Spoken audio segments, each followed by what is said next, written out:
What is up, everybody? Welcome back to episode 81 of Thinktwice, the magic and pop culture show hosted by me, Justin Parnell, and my co-host, Ali Aintrazi. What? Aintrazi? Yeah. Just with a P? Pants. Yep. Pants. Ali Aintrazi? No, not pants. Got it. Ali Aintrazi. He has pants on today, which is unusual. Yeah, usually you record this podcast with no pants. That's correct. That is correct, yeah. Justin. Usually it's recorded with no pants. But today, of all days, on Wednesday, January 30th, before the update tomorrow on Arena, 9:22 p.m., Ollie's wearing pants. EST. Mark it down. He's taking a picture of himself in the mirror holding today's paper. You can't see his face, but you can't see his pants. Yep. So other than the pants thing, what have you done the last week? Stream. I guess stream, workout, articles. But last weekend I got to play. So a super unusual week for you. I know. I did get to hang out with Dalton and Dalton, Allison, DJ, Marvin, Joey, Trish. Basically, this is like our board game group, and we played some board games. We played one that was, I can't remember the name of it. I remember buying it. It was like $50, and basically, I mean, you know what? I'm not gonna explain it because what is the game? It's a curse. It's a curse. Like people roll dice, and you get omens, and you get like items, and then betrayal on on Hill House.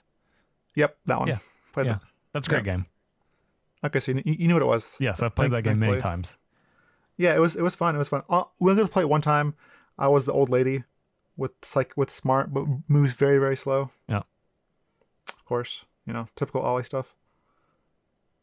But that's what I did. What about you? Let's see. Over the weekend, I did some Ravnica Allegiance drafts in person, like IRL drafts. Did 2 of those. Oh, for the release, yeah. No, just well, yeah. I guess technically for the release. But one of my employees' birthday was on Saturday, and we just had a bunch of people over at my house, and we drafted twice, and it was fun. I drafted what I thought was an insane deck the first time, and then lost my first 2 just because luck. Still think the deck was insane. It was like a black-white deck that had 13 pieces of removal, 7 creatures, 2 lockets, and then one of something else, including like Kaya's Wrath and like just ridiculous cards. And then the second deck I drafted was I had no idea if it was going to be good. It was either going to be the best deck I ever drafted or the worst deck I ever drafted. It was just 5-color gates, and it turned out to be insane. I just drafted all of the best cards. I had what is her name? I had Zagana. I had Electro Dominance. I had Mass Manipulation. Those are my first 3 picks. Jeez. In that order. I had the card that you like. I think it's Tome of the Guild Pact. The 5-mana artifact. It's not Tome, but yeah, I'm talking about. I think it's the Sigil, the 5-mana artifact. Adds one color every mana. And then when you play a multicolored card. Yeah. Yeah. All right. So I had 12 multicolored cards, 11 or 12 multicolored cards in my deck. So okay. I did that. I played that. Had a lot of multicolored cards and just bombs and removal and just sweet stuff on curve. And that deck was insane. I just crushed everyone. So that's awesome. Yeah. It could have just been terrible. Like I thought, I was like, this deck could just be bad, but it wasn't. It was very good. How many gates did you have? I had 9 gates. Okay. So over half of my mana base. I had 17 lands. So 8 basics and 9 gates. So pretty good. Had like no mana trouble the entire draft. That's awesome. Yeah. Yeah. No, I like archetype. Also, it's funny because early on I tweeted out saying, "Hey, I hope this archetype gets good in standard." Yeah. And it's been posting results actually, which is awesome. Like that. Yeah. That's so good because it gives people that can't afford the shock lands just for one deck. Yeah. Lets them like be able to have a good mana base. Yeah. and still get rewarded. The deck is surprisingly powerful and potent with just commons and uncommons. And the cool thing is you can upgrade it. You can just like, all right, I'm gonna do all the Gates Matter stuff, and then slowly you're like, oh, I opened a Hydroid Crisis, I'm gonna throw that in there. Oh, I opened this this other Planeswalker, I'm gonna throw one of those in there. And they're all good because it's just like, as long as you're kind of playing like a bigger mana controlling game, then you're probably in good shape. Yeah. And the Gate Matters cards are powerful. So, yes. Yeah. Gates Ablaze is like the best Pyroclasm I've ever seen. Gates Ablaze is insane. It's like, all right, deal 7 to everything. It's all dead for 3 mana. Yeah, it's pretty good. It's pretty good. I even saw like someone, I guess, just totally budget, have the Gatebreaker Ram. I think it's mono red. You know, it's a big ram, but like, mono red can kill you. Like, they can take 5, 6, and 7 or whatever, and chump block it and kill you. Not chump block it, but like, you know, not die. But they played the on Sarah's Wings. Oh god, can't beat that. Give it lifelink. Exactly. Yep. It's like, all right, well, you can race my 5, 6 damage a turn, but can you race me gaining 6, 7, 8 damage, whatever a turn? Yeah, the answer is no. Not even close. Yeah. That backed up with the best land. This turns me a 5/5 control. Like, your reflecting pool is better. It's called Plaza of Harmony. Yeah, it gains you 3 life. This I don't know. That's one of the best lands I've ever seen. I think. I understand. I know what you're saying. You don't mean it's like the best magic, the best card in Magic, the best land in Magic, but as far as like for what it does. Yes, it's like the most rewarding land I've ever played in any deck, outside of Vintage and, you know, like a. Oh no, I totally know what you mean. Yeah. Outside of broken cards, like. For sure. Basically, I'm talking about like Windbrisk Heights and basically lands where they're powerful and you have to build around them. Yeah, deck. This like is deck like specific lands. Yeah, and this one is so rewarding. Or like Desert Lighthouse. Like this, I mean, the 3 life is huge. This is the most life we've ever had on a card. Before that, it was Radiant Fountain, and it was a colorless land that only gained 2 life. Like, big difference. Oh yes, massive difference. Yep. Yeah, this is it's good. Did you play any of the Ravnica block little No. Dude, I played Gates. Yeah, I played that event like 10, 11 times. And I played. What was the reward? Just I played normal Team or rewards? Gates. It was just like you either get to 5 wins or 2 losses. But it only costs but it wasn't like 250. promos or anything. No promos, but if you get to like 4 and 5 wins, then you get like 1 or 2 rares. Okay, yeah. I was just making sure I'd miss out. I didn't miss out. That's it. No, you didn't. It was good. It was good for like, you know, because I'm doing a free to play series, so those events are good. But I played like a teamer, just Gates deck, and I think I lost like 4 or 5 games total, like over like 10 or 11 events. I was slaughtering everyone with just the commons and uncommons. I didn't have Gateway Plaza or Plaza of Harmony. Plaza of Harmony. Yeah. And it just didn't matter. Had like 4 Gates Ablaze, 4 of the Ram, 4 of the Colossus, 4 Guild Summit, and just all the commons and uncommons. And I was like, oh, I have 2 Ral. So I put those in, and I put 2 Rhythm of the Wild in. And frequently I would kill people just out of nowhere from like over 20 or 30. Just playing like 2 Rams and a Colossus. I forget that that card, Rhythm of the Wild, is just you have Maya's Fire, whatever it's called. Fires, you have Maya, but just uncommon. Was Fires uncommon as well? Yeah, Fires is uncommon. Okay, still good. Yeah. I mean, it's modern day Fires. It's better now. Fires wouldn't be played now, but this is very good. It's a very good card. Yes. I agree. agree. And you can actually check that. You can check that out, listeners, on youtube.com/thinktwicemtg. I think that episode came out yesterday, if you're listening to this in real time on Thursday. So, but yeah, it's sweet. Gates are sweet. I'm sure we'll when we get to it in a moment, we're probably going to be talking about Gates in a bit. So we can save some of the Gate discussion. Yeah. All right. So your question of the week last week was, before War of the Spark releases, which is Magic's next expansion, will by the way, when does that come out? End of April. Okay. So two let's see. 3 months from now. Pretty much exactly 3 months from now. Around my birthday. Little after, yeah, like a week and a half maybe after. Not far after. It's perfect. Yes. So, will a Vanniford deck top 8 a large tournament, meaning a Star City Games Open or higher? We were pretty split on this, and so were the listeners. We had 48% of people say yes, a Vanniford deck will make a top 8 appearance, and 52% of people said no, it will not. I said no, you said yes, but obviously, I think the power level of this card means it's obviously too close to call, but I'm still sticking with no. It's really close. It's really close. That's probably one of the closest ones we've had. One of the closest ones in a while, for sure. Yeah. We had a run like a year ago where we had back to back. We had like 3 in a row that were like a combined difference of like 15 votes between all 3 of them, which is crazy. But this was a close one for a while. I can hear Maggie in the background. Yeah, I just put her down off my lap because she wants to get down. Wants to be the star of the show. She's just, I mean, wherever you put her, she becomes a star. So that's true. Okay. For next week, if you guys want to get involved in the pop culture conversation, we're going to be watching the movie Roma on Netflix. Roma, for a lot of you that follow any awards and such, is being nominated for a lot of Academy Awards, and it's a Netflix original. So I'm actually really excited to watch it because I've not seen it yet. thought that one was about Roma, about Lady Gaga. Roma.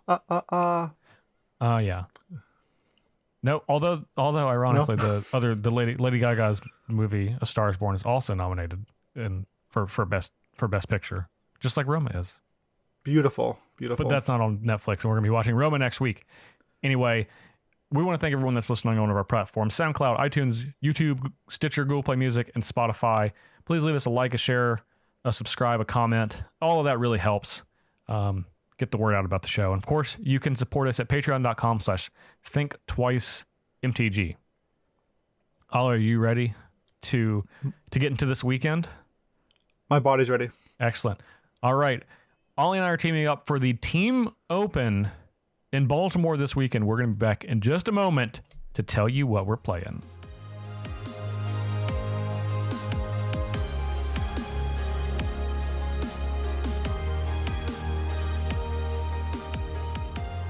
All right, Ali Aintrazi. As people are unsurprised, as Maggie's surprised. That I was going to say that our team for the Baltimore Open this weekend is me, you, and Maggie. We feel so strong that you and I can carry the team that we are literally putting a child dog as our teammate.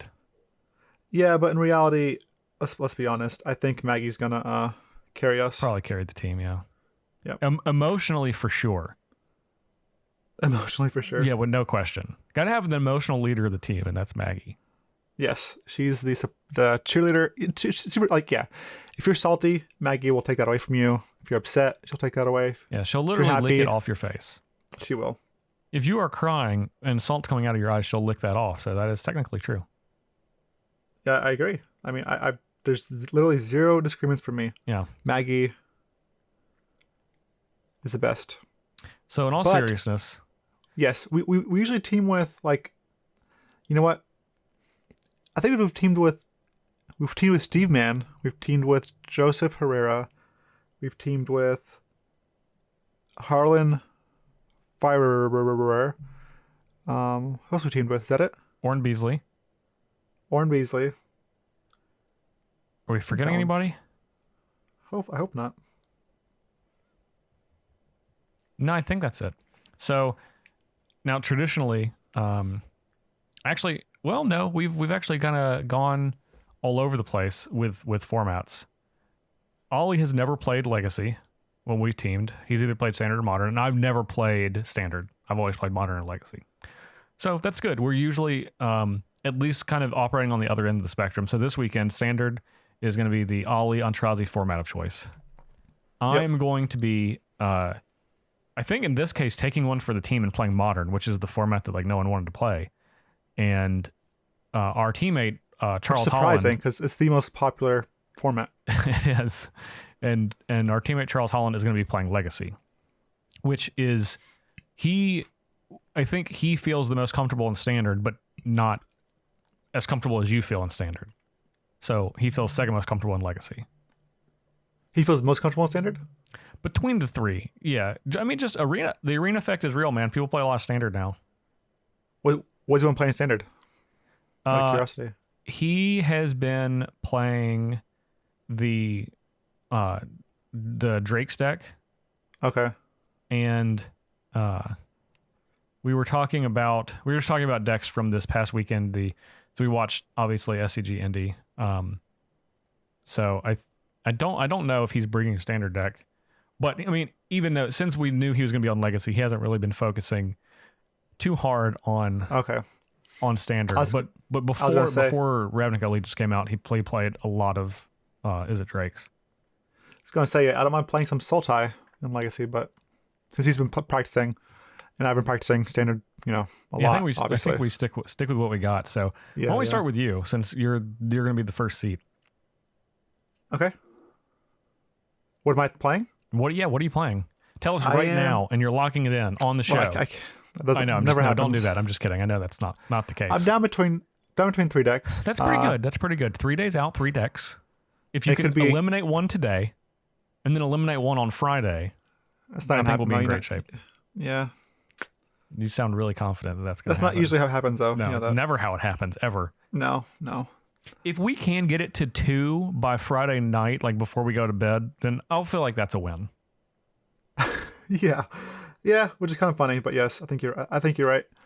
I feel like I need to last week I played Nexus, the Simic Nexus, and it just crushed. I want to play some more before I make a choice for sure. I've also been playing the full color gates. This list I originally got from Travis Wu. It is just mostly 3 colors, just Teamer, the best colors, and then splashing a little bit of white for, I think, Clarion. That's mostly it. The Marty Control is just the deck I found to be the most Jund-esque, as in it is grindy, yes, but it is fine against every deck. Mm-hmm. There's no matchup where okay, well, I can't beat mono red. Okay, I can't beat mono blue, or I can't beat Nexus. It has game against everything, which is appealing, obviously. Yeah, for sure.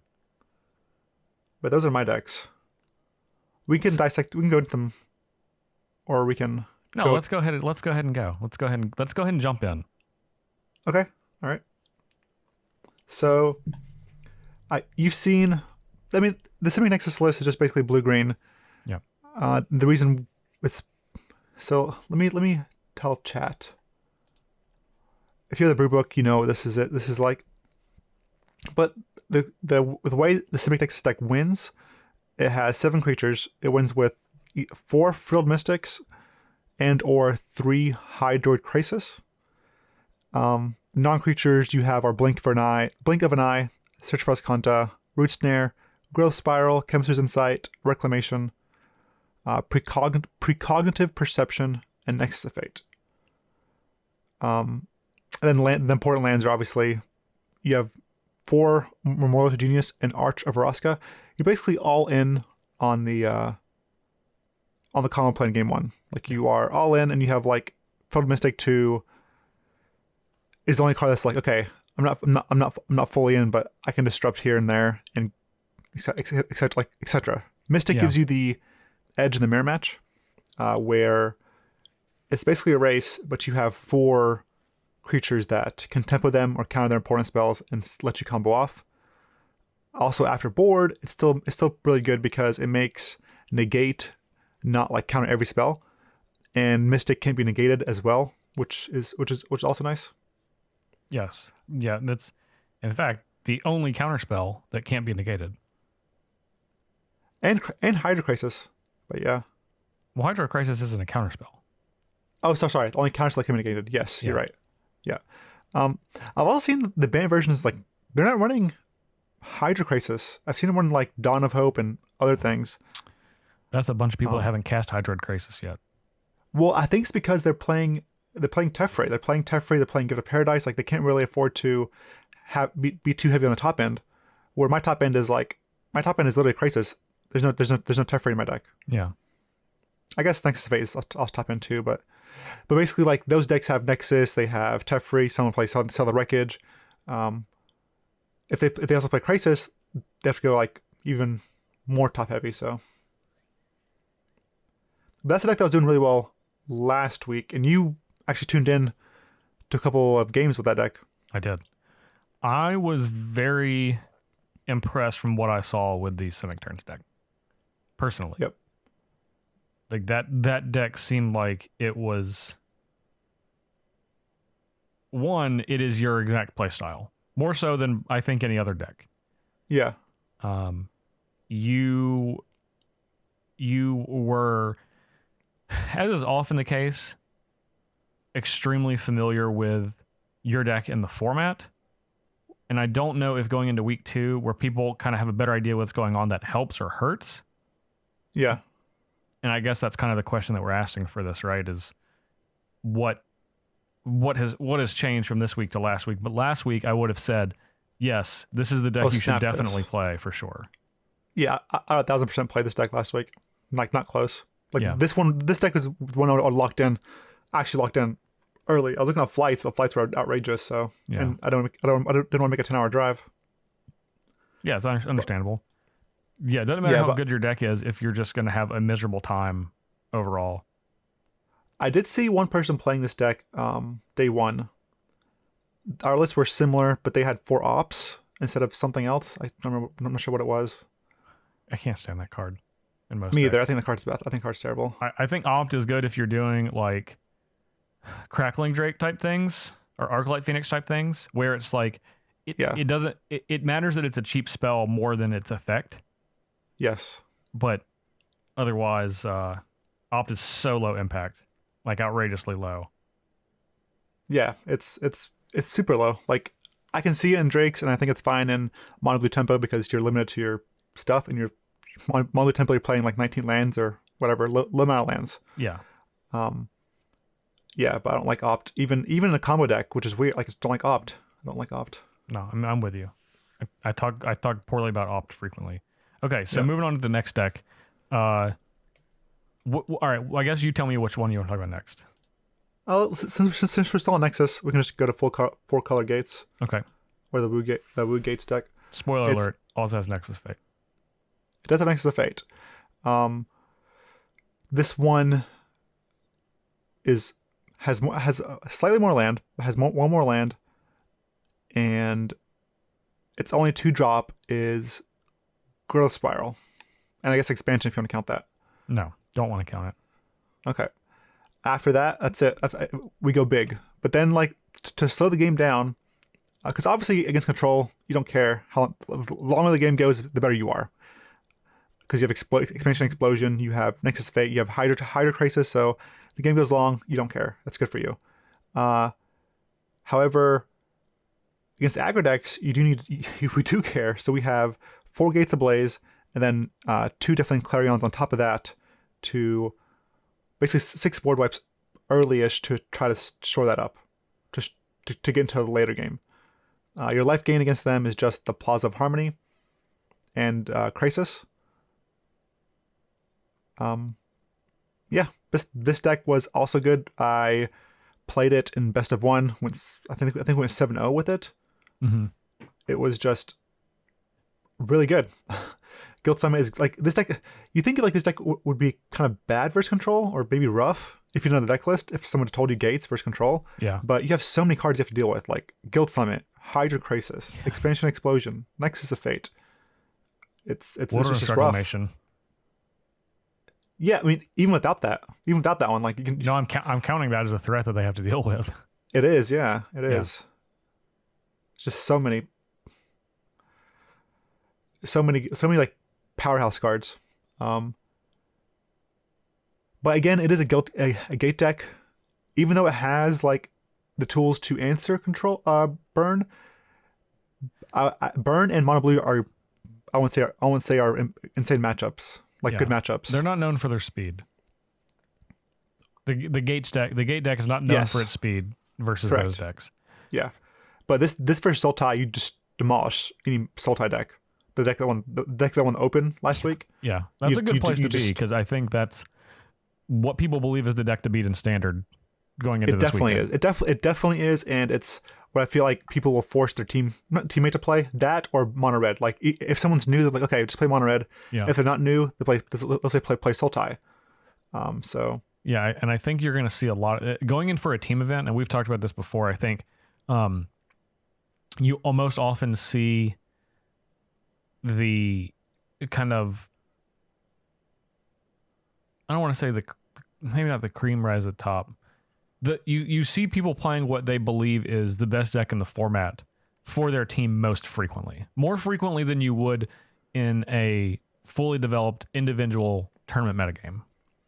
Absolutely, I agree with that. So, and especially for standard, I think less people are going to risk playing something unknown. Even though you only have 1 week of data, the Sultai deck is just the Golgari deck with a two or three cards from Ravnica Allegiance. Now, it does change the deck pretty dramatically, but the core of the deck and how people's familiarity with the deck is still the same. Yep, I agree with that. Okay, deck number 3 for you. Okay, so the last deck. This is not a Nexus deck. It is a Mardu control deck. In case you don't know, Mardu is black, white, red. I've had a lot of people on Twitch just not know what Bant, Mardu, and Esper actually meant, but I don't know if it's the same here or not. But anyways, it's Mardu control. This deck is the deck that I found to actually have game against every deck. Like if I said Mardu control versus Nexus, you'd think, okay, Mardu can't ever beat Nexus, or Sultai or whatever can't ever beat Nexus. Yeah. But this deck actually it can. The deck has 4 main deck duress, and this isn't because Nexus is a bad matchup. It's because duress, you own 4 IDW duress. I do own those, but the 4 duresses is just powerful in this metagame. Yeah.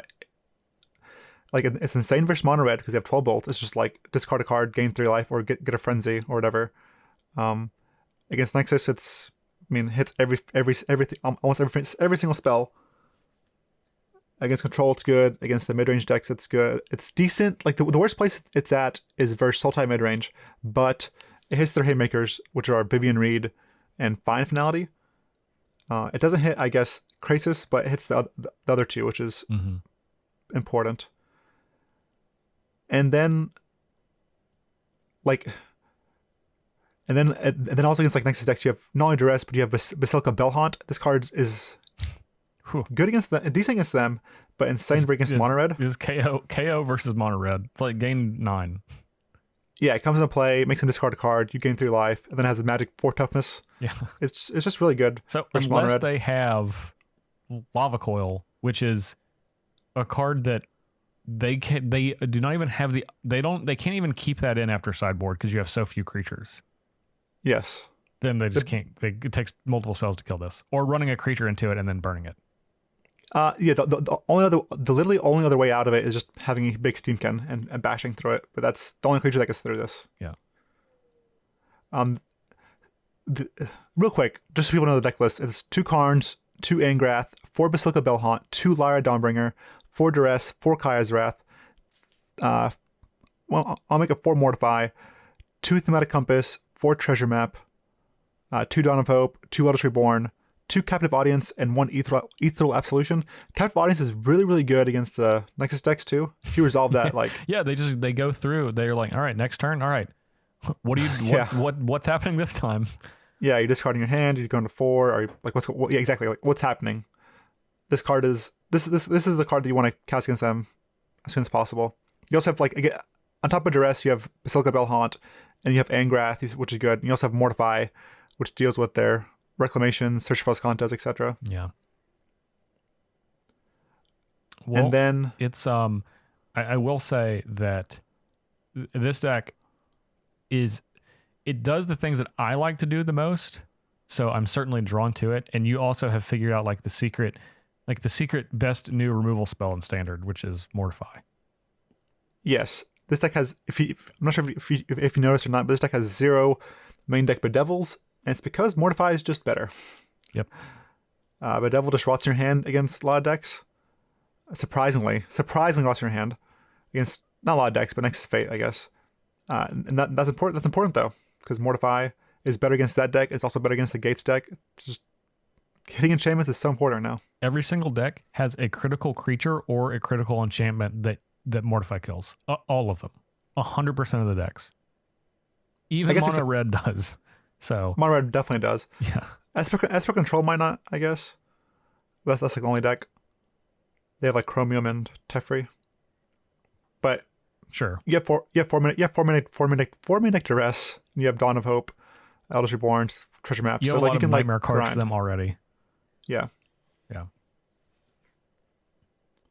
One card I keep in the sideboard. I see a lot of people playing Immortal Sun to like shut off Planeswalkers, and I think this card is hyper underplayed. Not Immortal Sun, but Sorcerer's Spyglass. Mm-hmm. The info you gain from seeing their hand is huge, and also it's much cheaper than Immortal Sun. So it's much easier to go like Duress, Spyglass, or just turn 2 Spyglass, name Teferi. Yep. All right, now the burden is on them to remove the Spyglass. Right, where a 6-drop is like, they play Teferi, they plus, then you have to like, you fight through counter spells and what turn is this? Yeah, what turn you want? Like if they're on the play, you still can't play your Immortal Sun. You have to also you have your own Planeswalkers in this deck that are pretty critical to like getting from the mid game to the late game. I mean, I think even without the walkers, I see people playing Immortal Sun. I think it's incorrect. I think just Spyglass is just better. Yeah. Mostly in the sideboard. Like I guess if you're a ramp deck, you can play the Sun, but sideboard, you want the good answers, which is Sorcerer Spyglass. I can see that. And yeah, those are the decks I am contemplating. The card that I'm least sold on in this deck list, the Marty one. Yeah, is Ethereal Absolution. Yeah, it's definitely a fair one to not be sold on. I think everything else I love. The numbers are really clean. It's like 2s and 4s, and that's it. Is this really critical? Do I want to see this multiple times? It's a 4. Do I want to see this for sure one time in the game? It's a 2. Exactly. Yeah. That's good. That's good clean living. That's good clean deck building right there. That's good. Exactly. Yeah. Absolution is definitely the most iffy card. Yeah. In the deck, it's like it's not like it's either a blowout like against mono red, mono blue, the deck that plays the Hero Precinct 1, just like a blowout against them. Like I've actually won. It was on stream. I won a game against mono white where they altered Ajani early. And later in the game, I cast Absolution. It just didn't matter. They lost because of Absolution. Yeah, because then you literally negated all of their Ajani's in the past and present. Yeah, it is bad versus control. It's obviously overall bad against Cynic Nexus, but it's not completely dead because you can exile their just stuff to keep us try to keep us content from flipping. Super slow, but sure. It is, but it's and then it pumps your Construct tokens, Bellhaunt, and Lyra, etc. But yeah, and Dawn Hope tokens. It's not insane or anything, but yeah, that would be the card that I would try to come up with an argument for a different card in place of it. But yeah, if I cut it, if I cut it, it'd just probably be for the third Angrath main deck. Honestly, Angrath has overperformed every single time. Yeah, Angrath seems very good, especially with Krasis. Like. I feel like Krasis is the most played card. Ethereal Absolution is pretty bad against Krasis. It just shrinks it 1. It's great when your opponent is real good. Yes, it's pretty cool. When your opponent attacks you with a Vashino Pyromancer and a 1/1, the Fanatical Firebrand puts you to 1. Yeah. So if they untap, they die. Or if they untap, you die. Mm-hmm. You have no board wipes in your hand. Like. You have Lyra, but you can't really cast Lyra because you die anyways. You know what's really good in that spot? Angrath.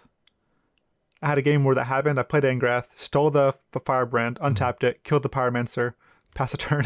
Yeah, that's pretty good. You're like, all right, now you have to draw a burn spell, or I'm gonna dig myself out of this hole. Yeah, luckily they drew a Steamkin, not an actual burn spell. Yep. And then I played the Bell Haunt, which made a 4 life, and then from there, Yeah. after that, I That's untapped, played academic. Lyra, and that was it. Yeah. Yep.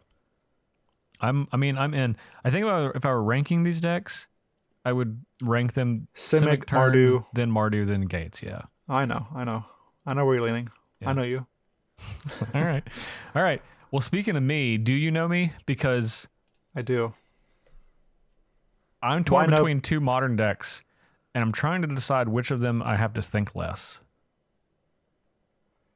I know what your vote's going to be. Yeah. I'm trying to decide between Tron and Burn. Neither deck I've ever played with before, mind you, in their respective formats. I think I honestly believe Burn might require more thinking than Tron, which is crazy to say. I think you're probably right, though.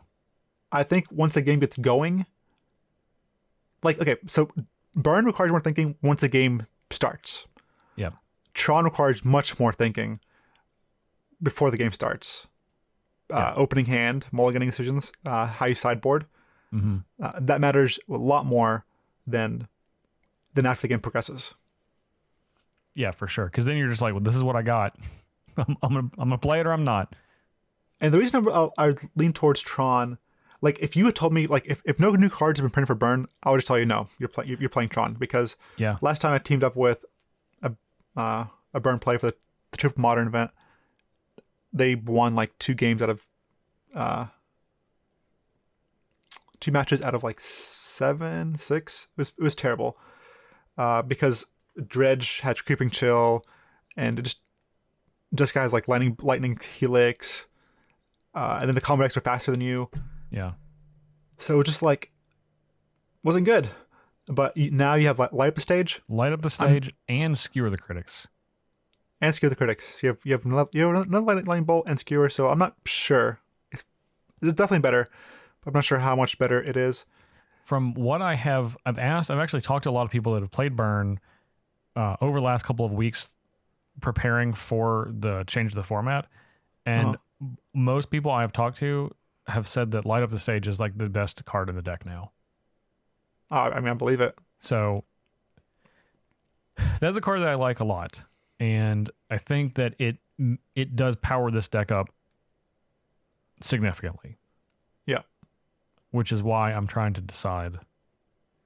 Yeah, the list you sent me had triple shard volleys in it, and that card is like, I personally I don't know if I could ever cast that card, but I've heard people say the card is good in Burn.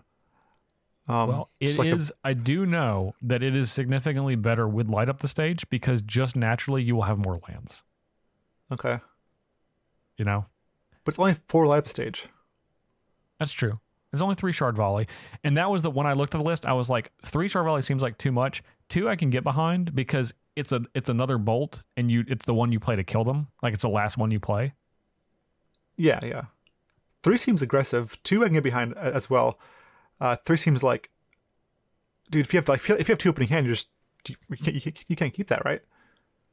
It depends on how many Light Up the Stage you have. I'm serious though. Yeah, but still, that's rough. Like that's yeah. So I think 3 seems like a lot. 3 seems like a lot. Yeah. But either way, I mean, like that's the hairs that we're splitting, because the Burn deck has transformed from like a Boros or a Naya Burn to just mono red because of Light Up the Stage and Skewer the Critics.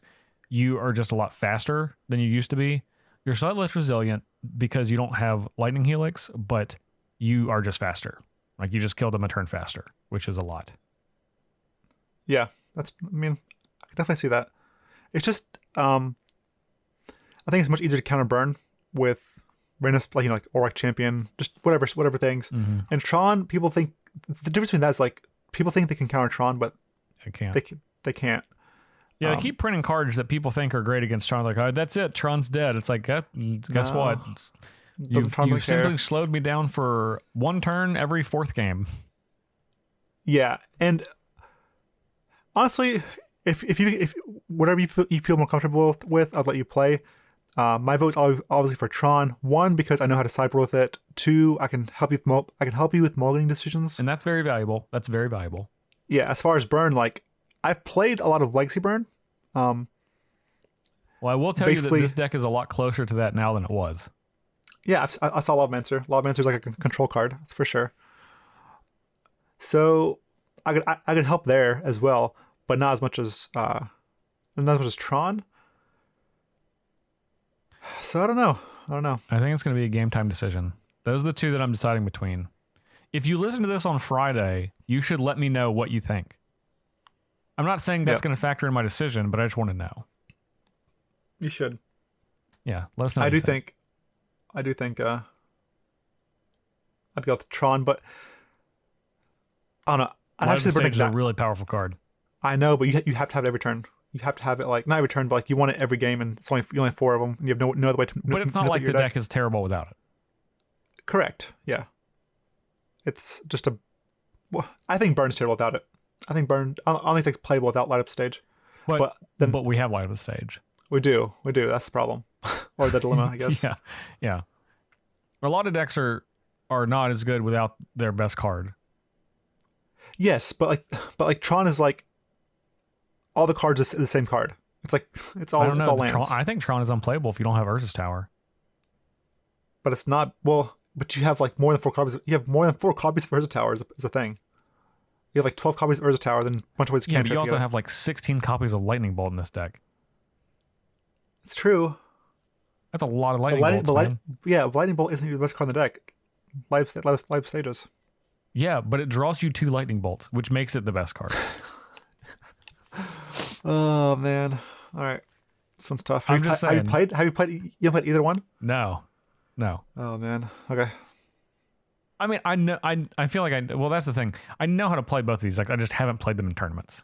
Yeah. So, I mean, that I can. I'm confident enough in my ability to operate both of these decks, which is why it's these two. I'm not like, all right, I'm going to play Jeskai Control. Here we go. Yeah, no.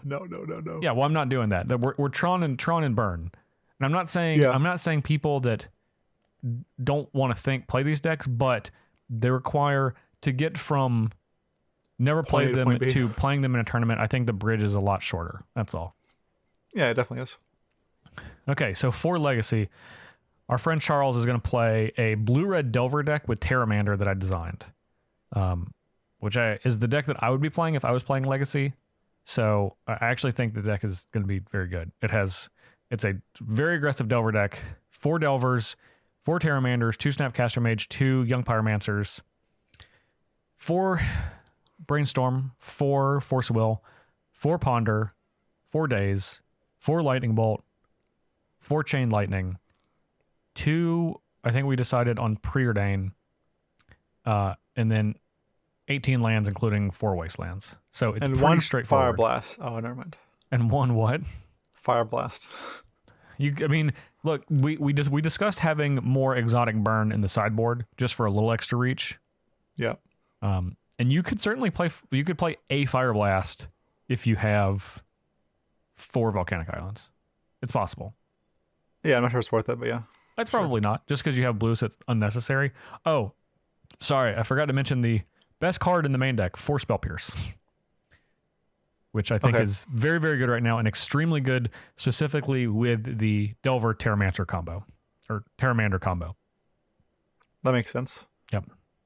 Especially good with Terramander because you can play Terramander for 1.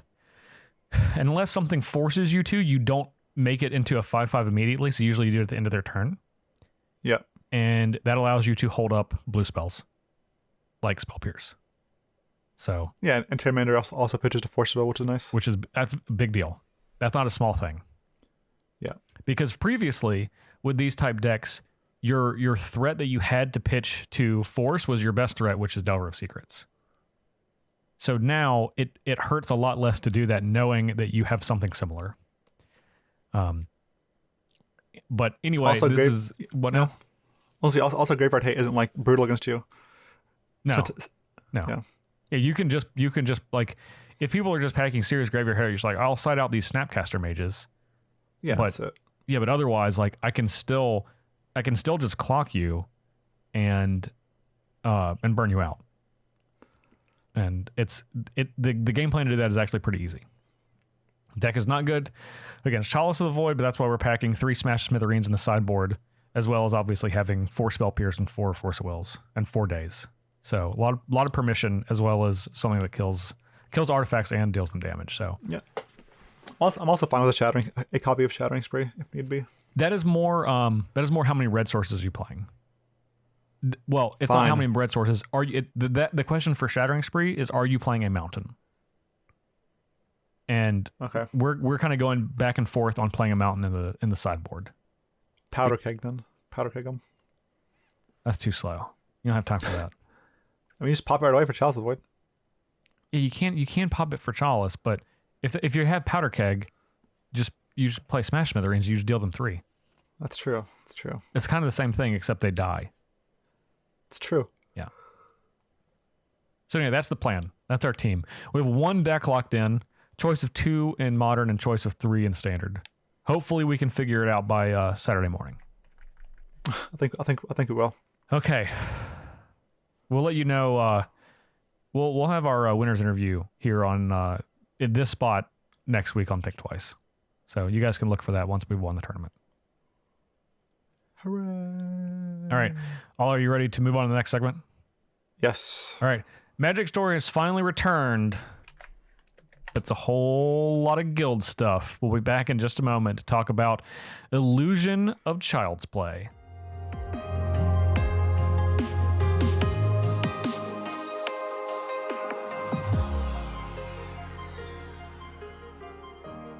Ali, Magic Story's returned. Nikki Drayden is back and writing 5 more guild isolated stories, starting with the Rakdos and the Illusion of Child's Play. Hooray! Why don't you tell us what happened? Okay, so this is a Rakdos story. It's basically a demon that likes a human woman and is going out of his way to court her, and it shows how he courts her through Rakdos method means. Eventually, he gets tangled up within the Azorius. He gets she gets thrown in jail. He gets thrown in jail. In Azorius jail, they break out. It shows you how Rakdos guild members can cast spells through parchments or whatever. Also in the story, it shows how strong Azorius, the lob mage power, whatever it's called. Yeah, the Hairmancy. Yeah, Hairmancy, how strong that is. It was a kind of odd Rakdos story because it was basically just talked about it was a romantic almost. It was romantic, and yeah, oh yeah, for sure. And I don't know, I didn't really expect that from Rakdos side. And also I just don't get it talked a lot about how they go to parties and how they love seeing blood spilling or all this gruesome stuff, and it's I just don't really I can't really feel that even through storytelling. I can't really relate to that. So yeah, it's a weird story. Eventually he does he does get with her at the end, and at the end it was kind of cool because there's a precognition mage that the Azorius have that basically tell people if they're going to commit a crime before they commit it. It's like that movie. That was a movie. That was a movie. Basically, where you arrest someone before they commit a crime because you're Minority Report. I think so, yeah. Because of your precognition mages. It's kind of cool because at the end she just tells them, she gives them a wedding present, and it's a wedding ring because she can see the future. So it's kind of cool in that regard. But yeah, that's basically the story, or the synopsis of the story. Yeah. So this story, like the rest, was a really a story that's divorced from kind of the main story, and it shows the thing that I like most about these stories is I think that we look at Magic Story through the eyes of the main characters like the Planeswalkers and such, and these stories look at those characters like they're big important figures that people know exist, but are like celebrities almost. Yeah. Like in previous stories, like people have talked about like Vraska, this story, they talk about Dovin a lot, but they talk about him like we would talk about like the president of the United States, right? Like someone that we're familiar with, we're kind of intimately familiar with, but is foreign to us in a personal setting. Yeah, I agree with that. And I just think that's kind of cool that that look, because it's just very realistic of how like Ravnica life would be. Which obviously is the point of this. And I know, I think I imagine that everyone is thrown off somewhat by how casual the Rakdos are with like violence and gore. Yeah. And it's just so casual and part of everyday life. Like they're talking about one of the main character and one of his friends doing like a stand-up routine. And then they talk about people just like throwing stuff and like someone like slips and like starts like bleeding everywhere and everyone's like laughing and having fun. Yeah, and it's just like that. Yeah, it just seems like super unusual though, right? Like more so than every other guild. The reason for that, I think, is because it's something that we can understand. Because because unlike, if we're talking about like the Simic, it's like, oh, well, today I got experimented on and I grew a third arm out of my side. And it's like, well, okay, that's like clearly fantasy. That's not something that we can wrap our minds around as far as like real life. But right. But the Rakdos stuff is, but just not in this setting. And I think that's what makes it so like unsettling to us, is because it is something that we can actually understand. Yeah, I agree with that. Still doesn't really help, but yeah. Yeah, no. And I don't think it does. Like, there's not, that's good. Like, I don't think for most people shouldn't be getting to the point and be like, yeah, this is normal. Like, this is fine. Like, I totally, I could see myself being like a part of the Rakdos cult on Ravnica, where all of this is just normalized and everyone's just, it's a party, and that party means people are getting maimed and murdered and torn to bits and all of this stuff. Yeah. Like, I'm sure there has to be somebody somewhere in the world that, likes this stuff, but like, because everyone, you see people posting on Twitter, yeah, Rakdos is awesome, that's my guild. But is it really? Like, no, it's not. Well, okay, I don't know if that's the case though, because the thing that I really liked about this story is that all of the people, the humans and demons and everyone else, seemed like genuinely like good people. Like, especially like compared to a lot of the other guilds. Yeah. I mean, right? Like, yeah, I understand that they're into things that are very unusual and discomforting, but like if you go through the story and you like look at all the people and their actions across the board, they're like the kind of like the nicest and like best-hearted people. Outside of that one thing, yeah, you're right. I mean that's just, just from like watching like it's the story perspective for sure too, but like we're going off one story from each guild ever, so yeah. But I mean, even comparing to the rest of the guilds, like the rest of the stories that we've seen, that's what I'm saying. Yeah, if we're comparing to that, then yeah. It seemed like that seemed like the most realistic, even though kind of the setting of the guild that they're in, the things they're normalizing, were very different, but their humanity was more comforting. And it was obviously really weird to have it in like a kind of a love story almost.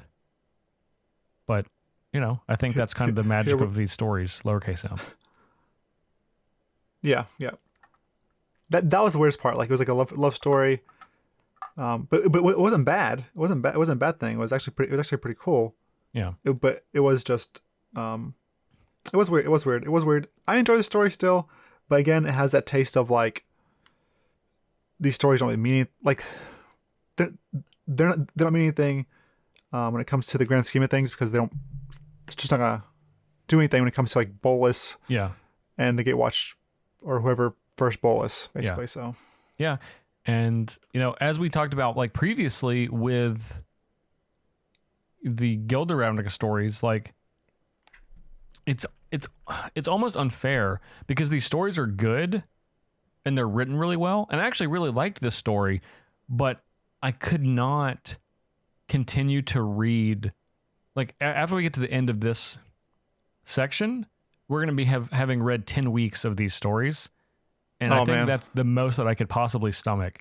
Not because they're not good, but they have set me up to follow this grand story. And then at the very end, once it's getting to its climax, it's like, nope, here's these stories that don't actually matter. And now we're going to make you buy a book to finally get to the climax of the story that we've been building for years. I don't like that. I don't care for that. I really don't care for that. And the crappy thing is, like, I'm going to buy this book and read it, and we're going to talk about it on this podcast, and that's fine. I'm happy I get to read it and get to find the final, the ending of the story. But the fact that you have pushed me in this direction, then you're going to make me pay for it, especially after saying not that long ago that Magic Story on Wednesdays is like the most popular thing on the Daily MTG website, and we're committed to doing this. And then over the last year, because as we pointed out, the last story that actually had something to do with the main story was the end of Dominaria. Yeah. And we're coming up on a year in like 3 months of that. And that's BS. I don't care for at all. No, I don't either. So, I mean, we're going to keep covering these stories because this is what you guys have come to expect.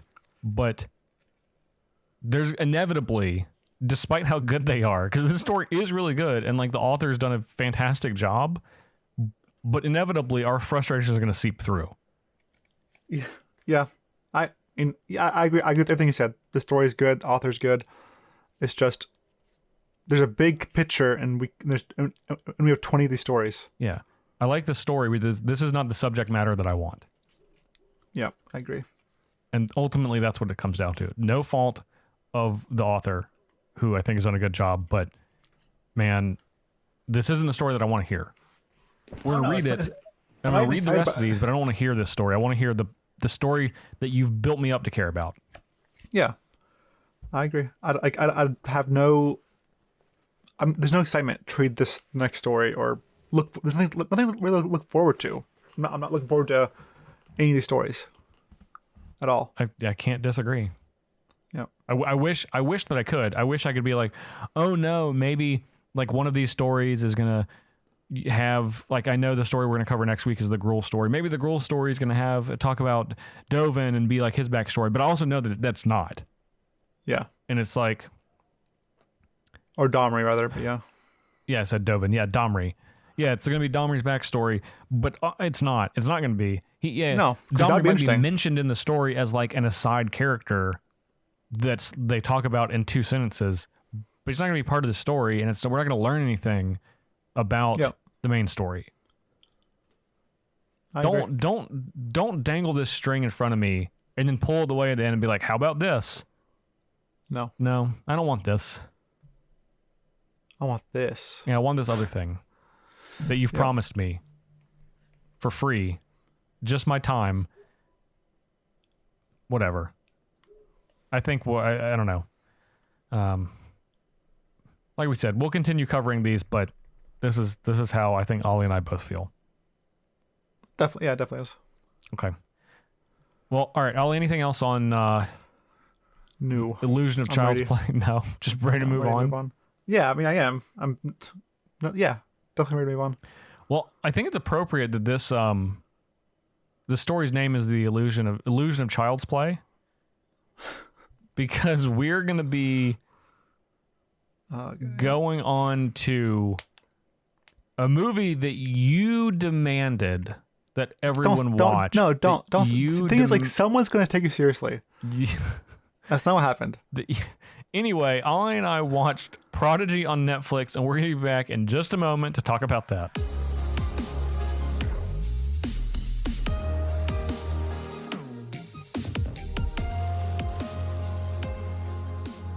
Okay, Justin says, like, I demand this movie on him. Actually, after I watched it, like, Justin... Because I watched the previews first. I was like, Justin, I'm not sure... Then I watched the movie, and I was like, Justin, I'm not sure this movie is a good choice. So, you know what? It's okay. We can watch it, and we can talk about it. I'm like, all right, but... I don't know. I'm just gonna.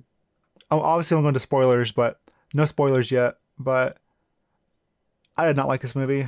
I think the whole idea of it was kind of cool. The way it played out was just ugh. It's hard to explain. It's like basically about this child that has some sort of powers, and she's very smart. She's powerful. And she's basically in prison, and because she's not cooperating, they're gonna kill her and experiment on her organs and stuff. Basically see how she operates, and she doesn't care. She gives off the illusion that she's like, she doesn't care. She's much doesn't care if she dies. She wants to die. This has been her plan, and she's just a complete and utter disrespectful brat to everybody. It's like a kid that those tantrum, it can't be punished because they just punch you back because they're stronger than you, because they are smarter than you and have power. The traditional, classic power struggle with a 9-year-old. They're smarter than you. They have, some sort of psychic ability, etc. But that's what can kill you. And apparently, you learn this off the bat, basically. Kinda. Ish. What child did? Oh no, I was saying what they can do.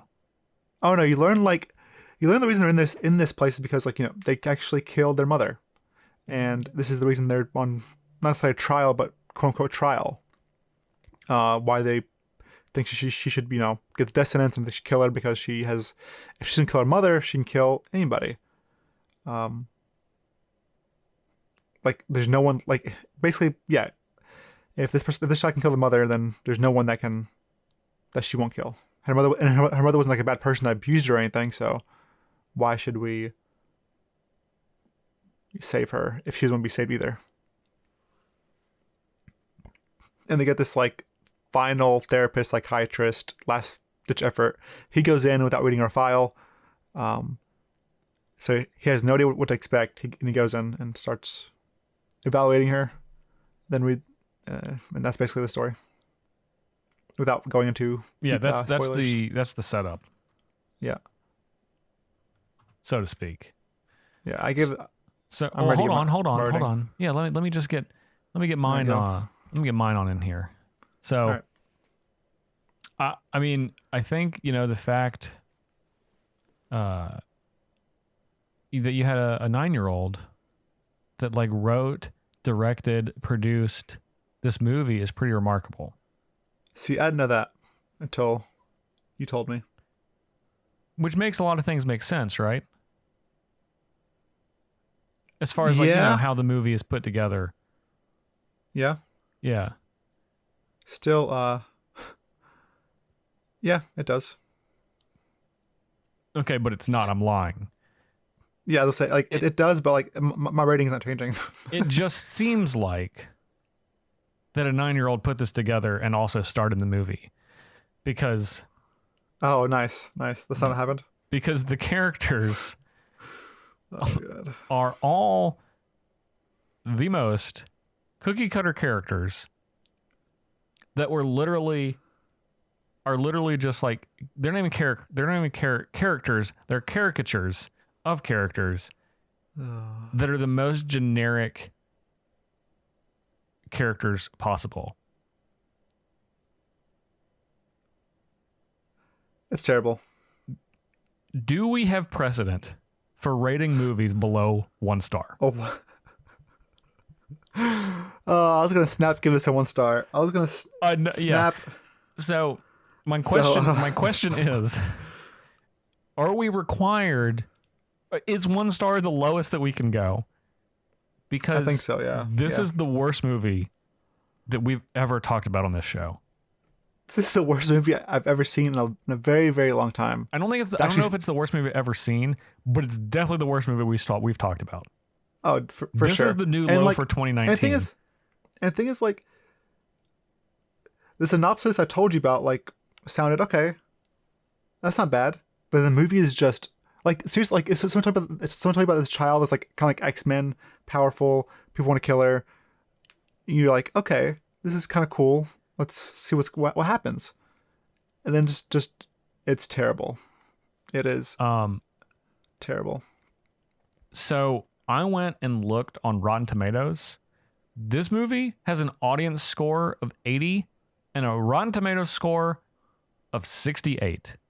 How's it that high? Is watching this movie? Is it the family of the director? And he's like getting all of who is the director of this movie? I have to know. Alex Hoy and Brian Vidal. They both wrote and directed this movie. Are they getting their families to like get in on like family, all right, friends, dogs. as soon as this hits what's it called? As soon as it's hit Rotten Tomatoes, you have to go and give it a good score, please. Our careers literally depend on it.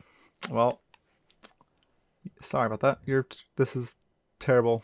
1 star. 1 star. If I give it below that, I'd give it below that. Honestly, this is crazy, but Cloverfield Paradox is so much better than this. It is. It's like this movie makes Cloverfield Paradox look like a 5, and that's saying something because Cloverfield Paradox sucked. It was not good. It was very bad. Also, a Netflix movie that we watched in January of last year, ironically enough.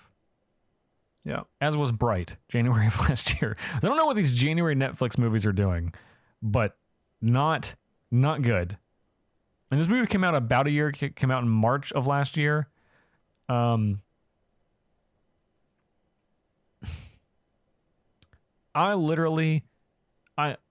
to God, I think that a middle schooler or high schooler wrote this script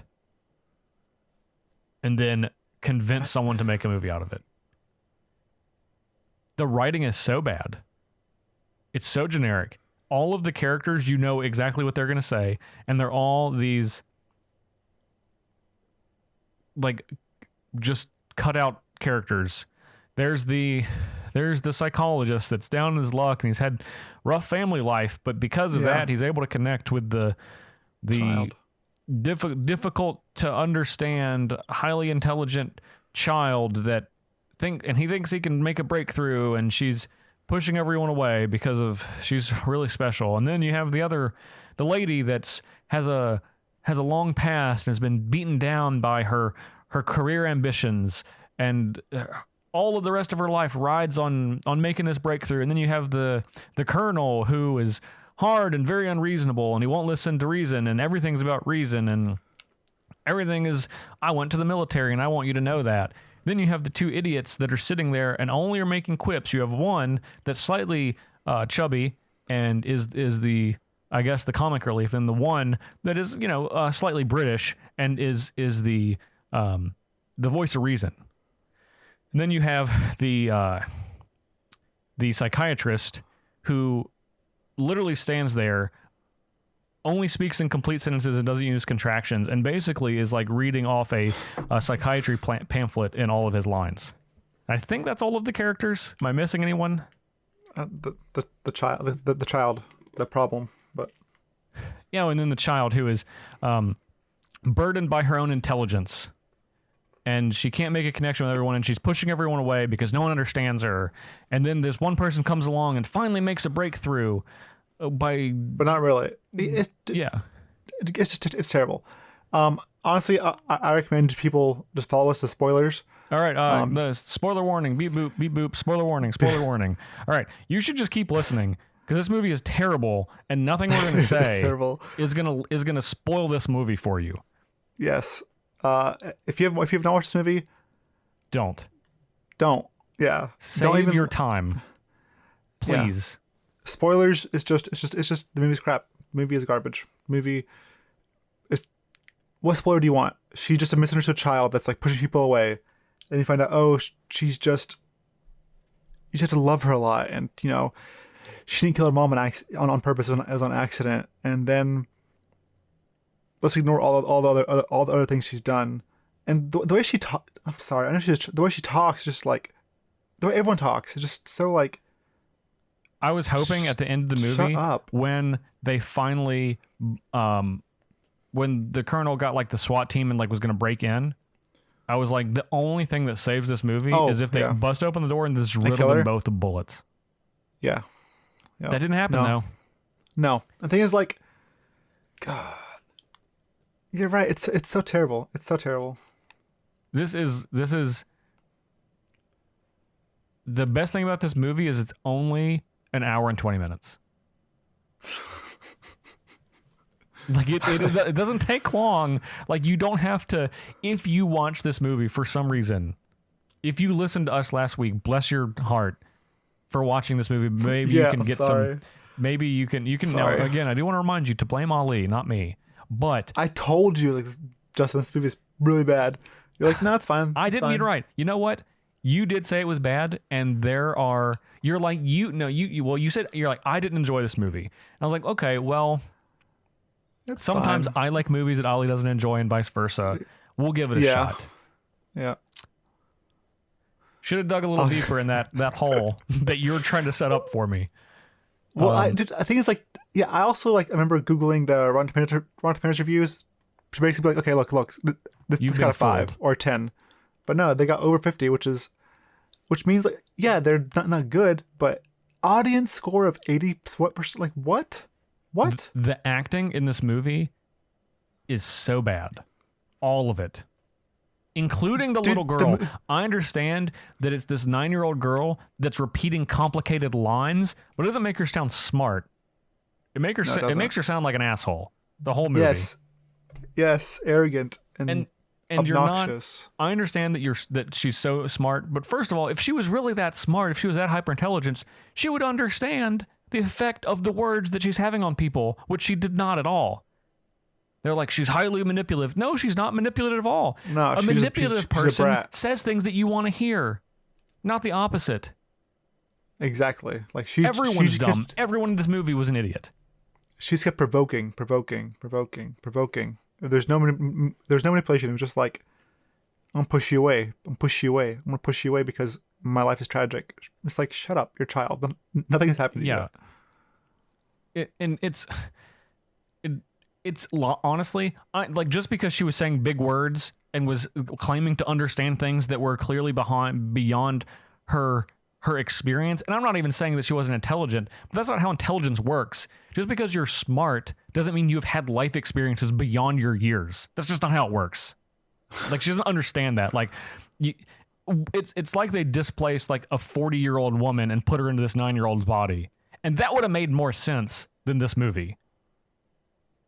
Because what happened. You took a child that you tried to explain, this is a child and she's just hyper intelligent, and because she's hyper intelligent, she can move things with her mind, which, first of all, it was clear that she did not need her hands. So why this whole thing about the hands thing? I don't know. Dude, things like, I didn't even want to go into like trying to dissect this movie. It's not worth it because it's just not thought out. It's already a 0, and it's like, you're right. Yeah, her hands are tied up, but she can still use her mind. But she couldn't use her mind when her hands are tied up, and it's like, there's no reason to dissect it because you like, this is the worst it can get. I mean, I'm not even get worse. Like, it's just already bad. Here's what I want to do. What do you want to do? I just loaded up Rotten Tomatoes, and I'm going to read the synopsis of the people that said it was fresh. Okay, please and do. Tell you why they're wrong. Because I'm curious. I'm curious why I think it's fresh. All right. Bill Waters from Bleeding Cool, which is, I assume, is a website. Prodigy winds up being one of those rare indie thrillers which succeeds through solid writing and a great central performance. Fully disagree on both of those. I think the writing was terrible.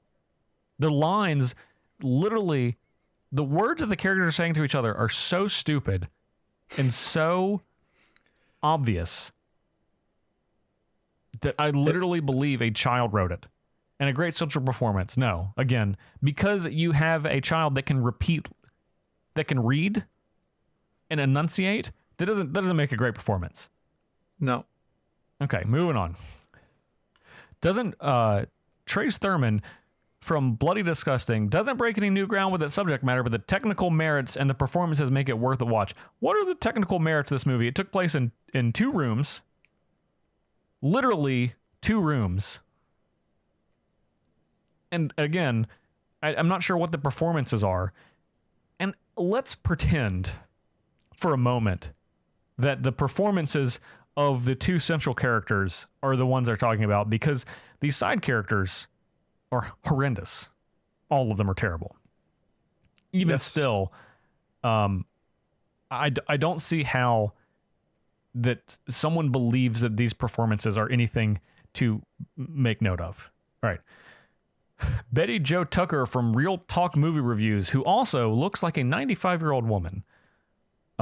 Filled with exquisite suspense, Prodigy earns a place on my list of favorite contemporary thrillers. Oh, this woman looks like she's 95, so either she's only recently started seeing contemporary thrillers in the last year and has only seen this movie, or she's a liar.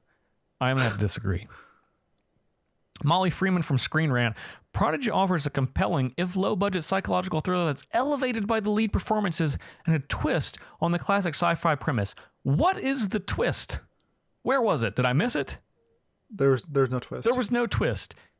As soon as we see the flashback and the mom has the little fox thing, it's like, oh, here's how this movie's going to end. He's going to get the little fox thing and show her, and she's going to be like, oh my God, sorry.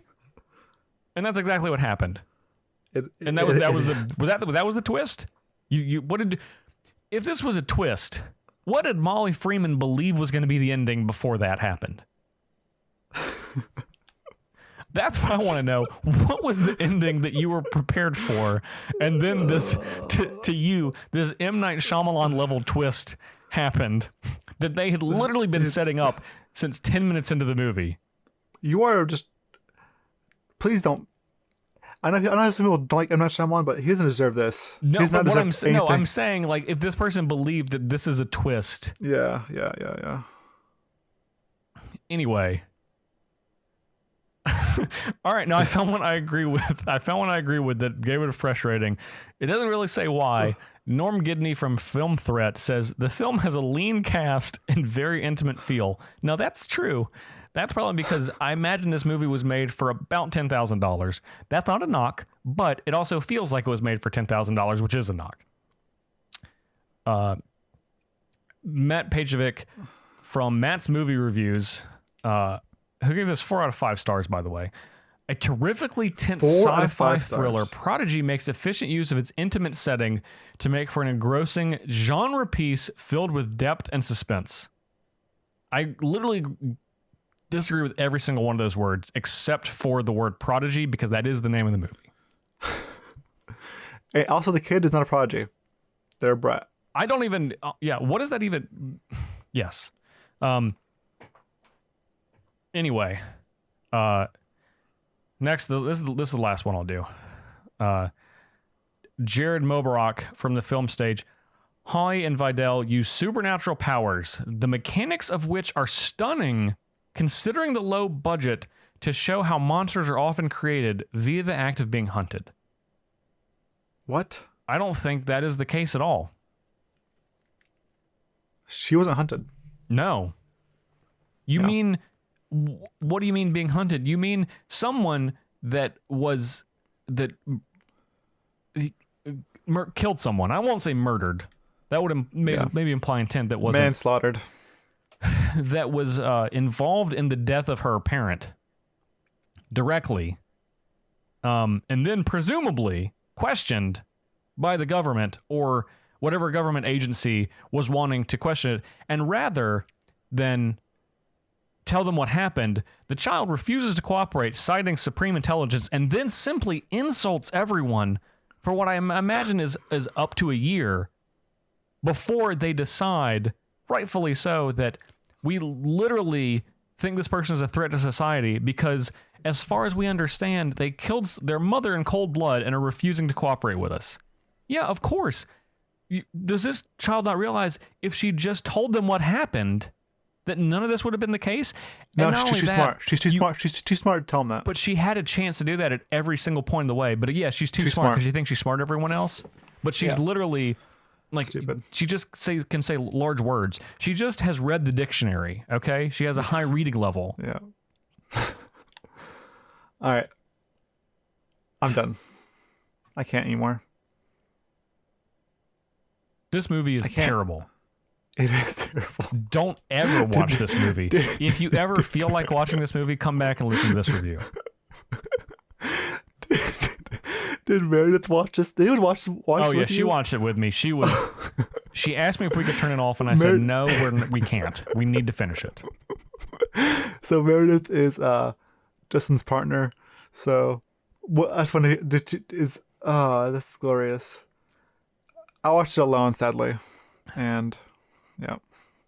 The best part of the movie was Maggie was on my lap, and that was it. Yeah. Sometimes. Yeah. Meredith didn't have that. Meredith didn't have Maggie on her lap. I don't know how she did it. Like, you have to do a podcast, but I don't know. Meredith, I don't know if you're listening. I don't know how you did. I don't know how you did it, but God bless, or whoever bless. She is listening. She will be listening. So yeah. Oh my God. I'll let her. I'll let her know. I'll let you know what she says. To that. Okay. Yeah. Yeah. It's just I felt terrible because like you have to listen for the podcast. I'm doing for the podcast too, and I had Maggie. She was just like a sacrificial lamb. Like poor Meredith. I quite literally. I don't have anything positive to say about this movie. No, there's nothing. Also, sorry. Let me. This is a point I wanted to make, and I have not looked this up yet. So, let me do this really quickly. It's just okay. This isn't exactly a positive thing, but it's another thing for me to poo-poo on the movie, so I'm going to take that opportunity while we're still here in this segment. Okay, so the main character, Richard Neal, that's the actor's name. The character's name was James Fonda, like Jane Fonda. Anyway, so the actor, Richard Neal, view resume. I want to find out how old this person is because they're like in the movie, they're like, oh, these two, this man, the Fonda doctor and the lady went to school together. And I'm like, I think they're like 10 years apart. So did he go as like an adult student? And she was like a teenager? Are you actually asking the question? Like, I see, like you're still checked in. You are still checked in. And you're like, I'm not checked in as much as I am fired up. I am tagged the F out because give me a moment more. Oh, go for it. I just want to know how old this guy is. Oh, you can find out. I'm trying to find out. I'm just saying. Yeah. Okay. So the woman is 38 now, which is Jolene Anderson. She doesn't even have this movie listed. Maybe it's not. I don't know. Either way, point being, there's no way that these people were in the same graduating class. At least make it make sense. If you're going to not care about anything else, at least make sure the people look like they're in the same age range and they're not. I'm done. We're done here. Next week, okay. Roma on Netflix. I promise it'll be better than this. We're literally watching we're going to be watching the movie next week that is the front runner for the Academy Award for Best Picture. So you could literally watch anything any better than this. Take a nap for 80 minutes instead. Yeah. Please. Yeah. All right, we're moving on. Question of the week coming up in just a minute.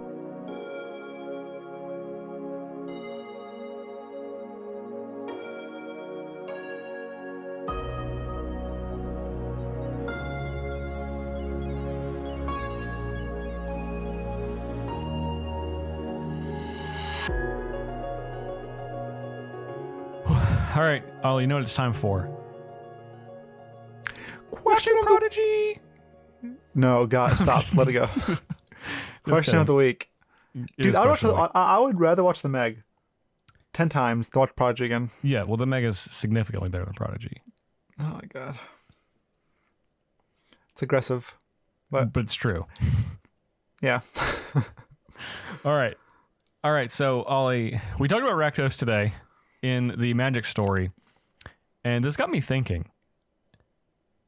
Question of the week for this week is, what guild on Ravnica do you think has the happiest members? Do I go first, or do you go first? You tell me. You want me to go first? I'll go first. No, I'm gonna go first. Because Okay, I think we have the same one. Okay. So I hope you have a backup one. Okay. I'm gonna go with the Rakdos. Okay. Was that yours? I don't know. You explain. Explain yours. Okay, I think Rakdos. The only other person that can compare with Rakdos, I think, is maybe Gruul. But Gruul is kind of angry, and they're like, they took our gerbs, they took our land. Rakdos, there's no like, even Selesnya. Someone may say Selesnya, but it's like Selesnya, like you have to be like forcibly nice to people, and you have to like go combat your emotions and like pretend you like somebody and be their friend, because that's what Selesnya does. Let's hold hands and, drink coffee and tea and dance and sing hallelujah. Rakdos, they don't give a F. Just do whatever you want to do. Be yourself. Like, just do whatever. Just he like kill somebody. Like, they don't care. And as a guild that's like, I don't completely understand. It definitely has to have the most the happiest members, because I feel like it's the most genuine. There's no shade. There's no laws. There's no death. Death and like a guard. There's no. There's plenty of death. Yeah. But there's no like nothing like being brought back after death, like Logari or the Orzhov, or being in debt. It's just the most sane for being the most insane. Yeah, Rakdos is just. I think it's actually kind of obvious. It's Rakdos. I don't have a backup answer because that's just the best answer. It's the only right answer. Yeah, it's just, which is crazy, because it's crazy. It is the Rakdos though, because it definitely is Rakdos. They are the most. It has to be. I think it's the only answer, because they're the only guild that's completely comfortable in themselves. Yes, exactly. And you can and you can very easily make this guild the happiest by just talking with all the other guilds. The Simic aren't happy with their bodies in some way, shape, or form. So they want to improve or evolve. They have to get better. They have to keep better. They have to keep aiming for something above them. Selesnya, again, the emotional thing. There's plenty of. The Boros story was literally about betrayal. Mm-hmm. Demir, I don't think I can explain that one. People aren't really happy. Manipulation, I don't think is very. I guess you'd be happy if Lasov made you happy. Made you think you're happy. Yeah, but even still, that doesn't. Yeah. Well, that's what I'm saying. That doesn't really count. Yeah. Gruul, they're angry. They throw riots, man. They throw riots because they're not happy. They're angry.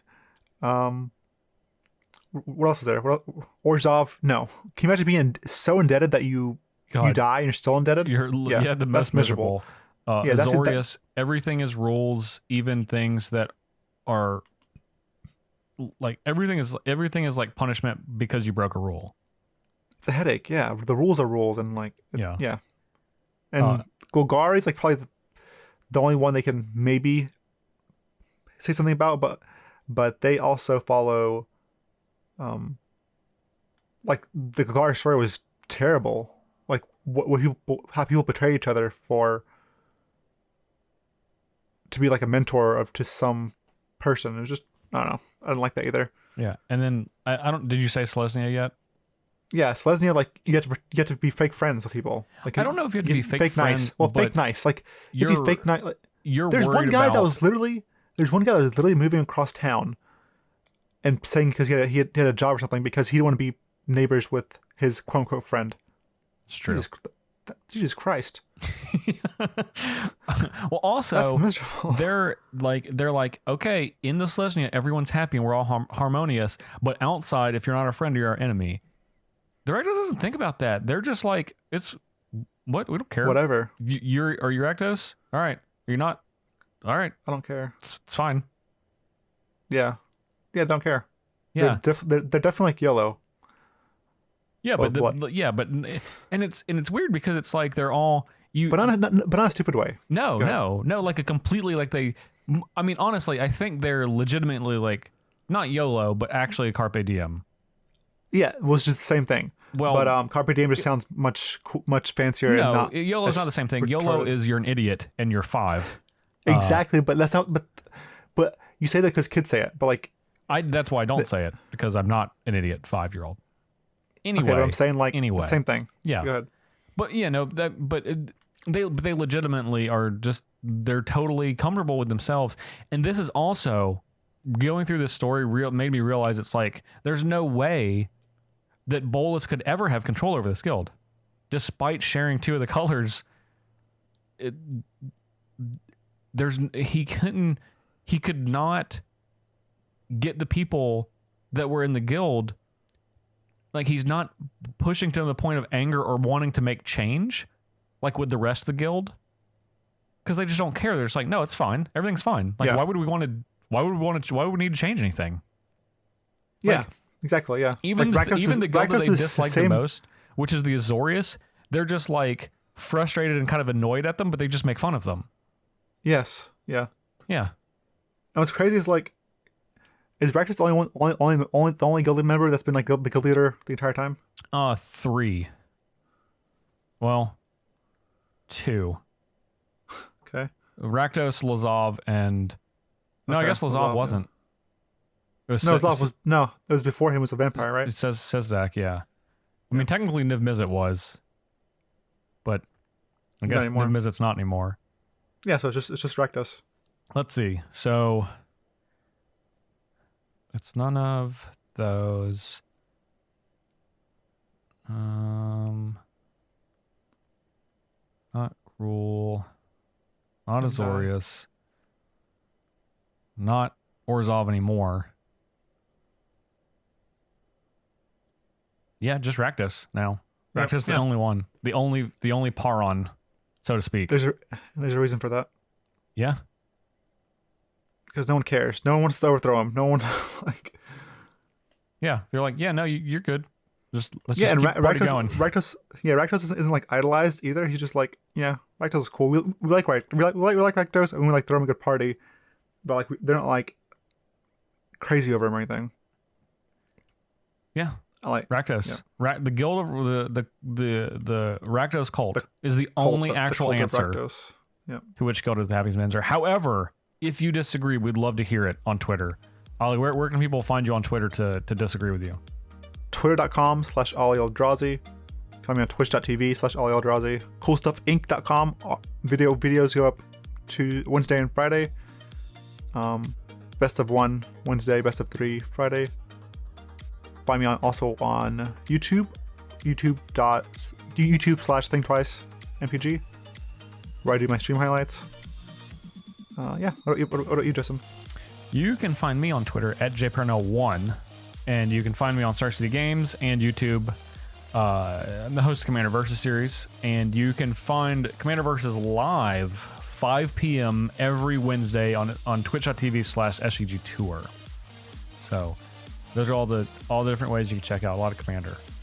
If you want to contact Thinktwice the show, you can do so thinktwicemtg at gmail.com or at thinktwicemtg on Twitter. And of course, you can find the show on audio platforms, SoundCloud, iTunes, Stitcher, Google Play Music, and Spotify. Leave us a review, short review if you can. That always helps out. You can find Ollie's stream highlights. You can find my free-to-play MTG Arena series, Journey of Discovery, as well as this show on youtube.com/thinktwicemtg. And you can go to patreon.com/thinktwicemtg to support the show if you enjoy it. We don't have any new patrons this week, but we do have one new animal picture of the week, and it's a great one. It is Mother Parisa. I don't think the cat's name is definitely actually Mother Parisa. I think the picture is just Mother Parisa, but we're going to call it Mother Parisa. I can get behind that. It's Cardboard Lord's cat. I can definitely get behind that. It's a cute cat. It's the only one we have. Give us more pictures, fam. Yeah, please. More pictures. More pictures. And I'm trying to scroll up to find the cat's name. It's Cardboard Loot actually has a lot of great pictures of this cat. Yeah. And for some reason, I just can't find it for now. But as soon as we go off the air, guaranteed, then I'll find it immediately. Oh, that's how life works. Of course. All right. 10 more seconds scrolling.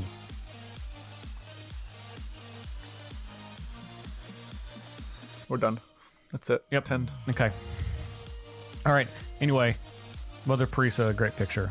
All right, that's the end of the show this week. Remember, Roma on Netflix for next week. Special thanks to our director and producer, John Che. He's the man behind the curtain, making sure all the knobs are turned in the right ways and music comes on when it's supposed to and stops when it's not. We just want to thank our Agent of Bolts producers, Daniel Hunt and Matt Lindell. Thank you guys very much. We could not do the show without you, of course. And for the best co-host in the world and the SCG Baltimore Open co-champion, Ali Aintrazi, thank you for carrying me this weekend. Future co-champion. Actually, I think you carried me. It was surprising.